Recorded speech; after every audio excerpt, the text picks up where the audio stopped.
David James was born in Michigan and raised here. His most recent of 7 published books is Alive in Your Skin While You Still Own It. And another, She Dances Like Mussolini, won the Next Generation Indie Book Award.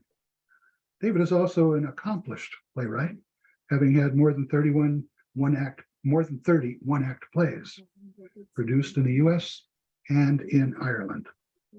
David has helped many hundreds and probably thousands of students in their writing and creative processes, working as a teacher for more than 20 years at Oakland Community College. Recently retired, Dave has taken a leadership role as president of the Poetry Society of Michigan. His goals during his 2-year presidential term include creating unique and interesting conferences for the group, growing the membership, getting more people involved in writing poetry, and diversity in the membership of the group. He has won a Michigan Council for the Arts grant, 2nd place in a Nantucket Short Play Festival in 2008, 2010, winner of the Next Generation Indie Book Award for poetry, She Dances Like Mussolini, 2016, finalist for the Next Generation Indie Book Award for My Torn Dance Card. Let's please welcome David James. Thank you very much. I want to thank Crazy Wisdom Poetry Circle for inviting me to read with Bill Harris. It's always great to, share your ideas with others. I'm going to read from my last three books, just a little bit from each. And since it's spring, I'll start with a spring poem from Nail Yourself into Bliss. It's called Another Spring and I Fall in Love, which is what we do in spring, right? I have spring seeping in my bones like soft mud, brown grass, and so many birds flying through my head, I can barely hear myself think. The robins peck at my cerebellum, a writhing ball of worms to them. The rain and storm clouds are coming, traveling up my legs into my open lungs. In every pore, a flower takes root and begins rising toward light. I'm turning green. I'm branching out. I'm warming up to the idea that life is wherever I plant myself, wherever this next breath of air leads me. I stretch out naked in the sun, full of song and movement, full of hope and black dirt, waiting for you to blossom again in my arms. Sometimes, we want to go back in time to change a decision or take back a comment, et cetera, et cetera. And so this poem is about that, how the world does not work. And it has an epigram from a Scottish poet, John Glenday, that really inspired the poem. And this is from his poem, quote, trying to hang the fruit back on the trees. How the world does not work. Isn't this what we all do, sooner or later? Try to take back the mistakes, the words said in anger, the sins that haunt our dreams. But the world won't slow down, and certainly won't back itself up. It barrels on, fed by our breath, by our heart's steady routine. When I hold you in my arms and stand, smelling your hair, feeling your body cave against mine, I like to believe that somewhere a rock crumbles back into sand, that a maple tree collapses into a seed. In my dreams, I return the apples to the high branches, the petals to their flower stems. I squeeze the robin back into its egg and imagine a bird's song dissolving in the wide open sky. I've always loved existentialism. And I think the existentialists are right when they talk about having to create our own meaning in life. And I believe everyone has kind of an unlimited potential and possibility, but you have to choose to do something with it, and get a little help along the way as well. But here's this poem, Each New Day. And this is the poem that gave me the title to the book. The past crumbles like feta cheese on a salad made of grass and hoses, wheelbarrows and chairs, telephone poles, a fire pit, trees. You can eat whatever you want. Vinyl siding, window glass, shovels, books, a box of nails, and no one can stop you. You can be a priest, an actuary, a badass, a woman in love with her fish, and no one can stop you. You can learn Braille, sign language, Japanese, Urdu, French. You can ride horses or llamas, shoot pheasants and deer, buy a boat and sail across Lake Michigan, lie, cheat, steal, and wallow in your own stench if you want. There's only one rule down here. You have to live the life you make. Each new day places you at the workbench where you can saw, glue, and nail yourself into regret or into bliss. My next book, it's in 2022, Wiping Stars from Your Sleeves. The first half of it is written in Michigan, and the second half was written in Ireland. I was privileged to stay at Tom Lynch's cottage in the Loophead for a month. And I only read Irish poets, and I tried to be and become Irish. I have a little Irish in me, but I tried to be it and let those poets inspire my work. In fact, every poem in the Irish part has an epigram from an Irish poet. And no better place to start than this poem that's kind of about the mystery of the creative process, from Seamus Heaney. And it's from his poem. The epigram is, between my finger and my thumb, my squat pen rests. It's called Around Every Corner. And what will come of it when I dig is anyone's guess, especially mine. Every decent writer is at a loss for words when asked why and how. He stares out at a crow and 3 horses, and then writes about a man with 6 mannequins he dresses up before he drills every night with punches and kicks, slams and shouts. Why? Why not? The fields become memories. The waves, voices from beyond. Love is a cliff edge. A hole in the ground, dark wings. Storm clouds sailing in from the sea are knots that might untie a heart and beg it to feel again. All things crumble into sand, get buried or swept away in the wind. Even your eyes, love, are torches, beacons of light guiding me into safe harbor. The rain pours down, drumming the ship's deck. So I lift the pen in my hand and start.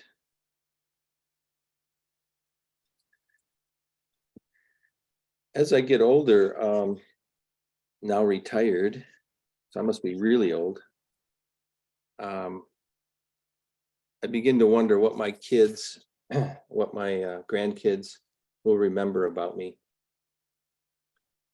And this next poem is about that. Plus, it's kind of a love poem of sorts as well. It has an epigram from Joseph Brodsky. Who needs the whole girl if you've got her knee? I'll keep you right here. I keep some bone dust of my father in a tiny urn in the dining room.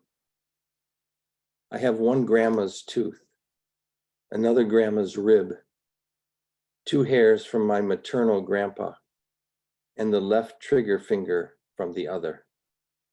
It's stuck in a planter like it could bloom. Not sure what my kids will keep of me, but I trust it'll bring back only good memories. Playing ball, laughing at hide and seek, swimming in the lake. And if you go down before me, love, which I doubt, I'll keep your heart in a shiny red box, locked away so it won't break. As in life, I'll hold you close and throw away the key.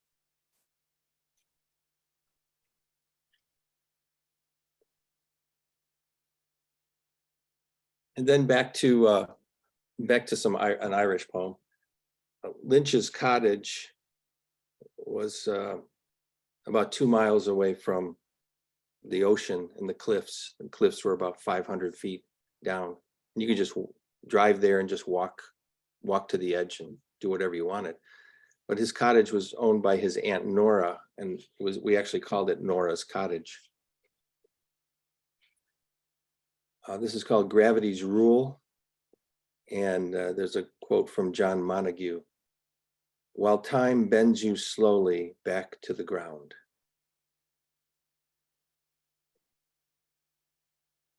There's an actual candelabra at Nora's cottage tied to a dolly that allows you to lower it, light the 6 candles and lift it back up, left over from before electricity, I'd wager.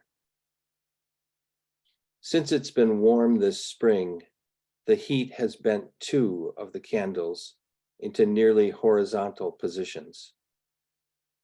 I'll have to lower it and replace them before we leave, but we're here through mid-June. Still have 20 days to enjoy the metaphor, how we're all undone over time, leaning into the earth.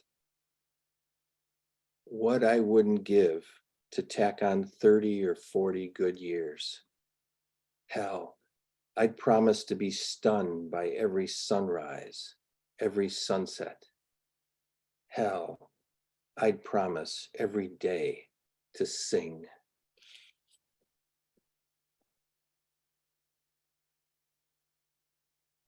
And then my most recent book, Alive in Your Skin, while you still own it. At some deep level, we're all looking for affirmation, I would say. We want to be heard, we want to expose the truth, we want to be recognized. But for the majority of us, that doesn't really happen. And this is a poem. It's actually for every poet over 60. It's called What My Poem Wants. My poem wants to be more than I can muster. It craves awards, grants, bright lights, toasts, and champagne, praise from Shakespeare and Keats, Chaucer and Lord Byron. It wants to send Whitman on a rant of the century. My poem wants to be the glaze that covers the world with truth, small t.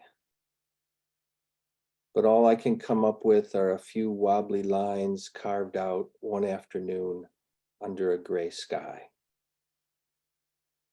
Though my heart's in the right place, I have no key to wisdom or grace, no secret pathway to the sublime. I'm doing my best just to stay dry, keep a roof over my head, food on the table, my marriage intact. I'm helpless as my kids spread across the world. My love goes out to them. My poem wants to become legend, a fable that lives beyond the tongue of the dead. As for me, I'm fading into an old man, lost in the woods, dropping crumbs.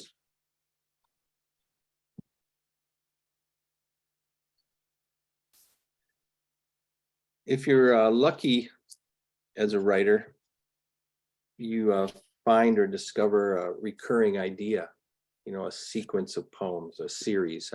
I think of Tom Lynch's The Sin Eater poems. And I came across one that's basically their interview poems, where I interview, an angel and the devil and my conscience. I interview an unborn baby. So I wanted to share with you guys the biggie. This is an interview with God. Once Christ was born, I decided to take a hands-off approach. I was tired of the floods, the killings. I was tired of getting so damn angry. The stories of my wrath were cliche, even to me. The quiet path of least resistance seemed like the smart thing to try. Instead of being a hard ass, I'd be soft and forgiving. In the long run, it's been good for my heart, though I admit every now and then I miss sending down a brutal plague or the spectacle of a burning bush. There's a difference now in the way people pray. Less push, less fear. I guess you could call me a purist. If someone believes, then I'll try to do my part.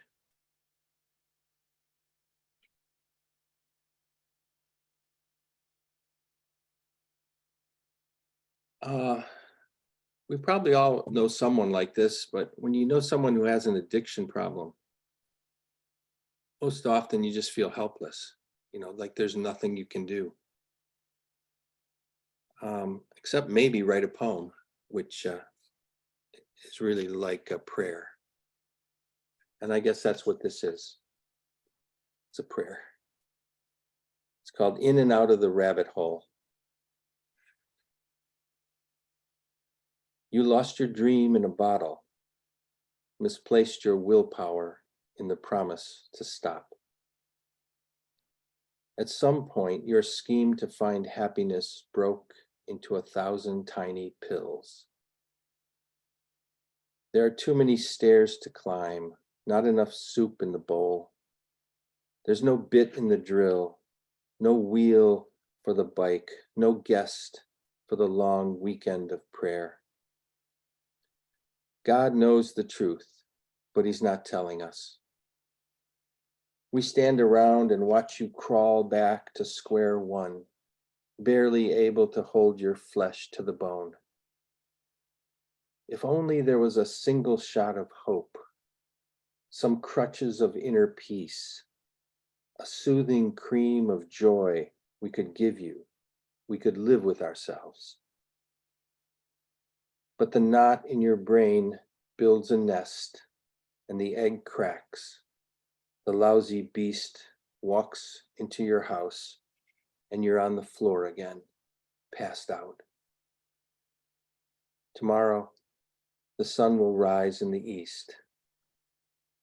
May you wake up and stand in the light, finally blessed. It ends like a poem. And I just have two little new ones to read for you, and then we'll call it a night.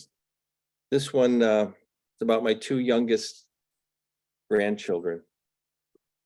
It's called One Weekend in December. My 5-year-old grandson, Elliot, makes a flamethrower out of Tinker Toys and lights me up. You're dead, Papa, he says with a smile. Annie, 3, holds a laser that pierces any force field or shield. I slump over in my chair, dead again. The metaphor does not escape me. As my grandkids grow, I walk closer to the edge. It's not that they're here to kill me, though they all do with their homemade guns. It's just a natural fact. Of my 6 grandchildren, I'll be lucky to attend 2 or 3 of their weddings before the lights go out. Elliot locks me in jail, handcuffed with several beaded Mardi Gras necklaces before setting me on fire. Annie has reworked her laser into a long knife. She pushes it into my chest. I'm stabbing you in the heart, Papa. I'm stabbing you. I make a pained grunt, drop my head to one side while she giggles. And yes, I feel the cut, my heart bleeding for more time, my arms reaching to hug her close until she cries out and I let go. She stabs me again for good measure and then runs into the kitchen to kill her grandma. Thanks for listening and for letting me be part of your world for a few minutes. Robert Frost said, "No surprise for the writer, no surprise for the reader." Here's a love poem, final love poem that uses a little magical realism, I suppose, to hopefully create some uniqueness. Thank you very much. It's called Give and Take. If you give me that smile that lights up the house, the one that takes me back to being a newlywed, amazed at my good fortune, I'll convince the sun to join our family. If you give me that look with your dark eyes that sends hope through my bones into my heart, I'll get the flowers to bloom at your touch. If you give me your laugh to let me know we'll walk through every drought, every crash, every fire, every moment that makes us doubt the existence of God, I'll invite the moon over for dinner. And if you give me your hand when I'm falling and can't see a reason not to give up and hit bottom, I'll gather 1,000 stars in our backyard, and you can make all the wishes you want or need to be happy. Thank you very much. It's great fun.